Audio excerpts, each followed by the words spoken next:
The Dream of the Mad Monkey, Le Rêve du Singe Fou, is a novel by Christopher Frank, published in 1976.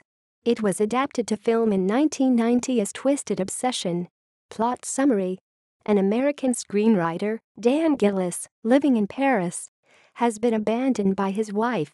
He has a hard time getting used to a new life as a single parent with his son, Danny. He is commissioned by successful producer, Legrand, to write a script. Dan has worked with that same producer in the past. This time, though, he is required to write an unconventional story together with Malcolm, a young and unknown film director.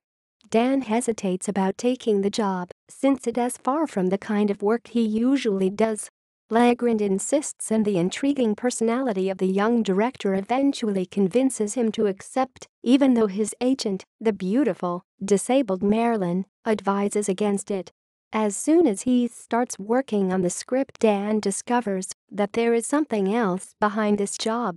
He becomes painfully aware of and shamelessly intrigued by the incestuous relationship between Malcolm and his beautiful younger sister Jenny.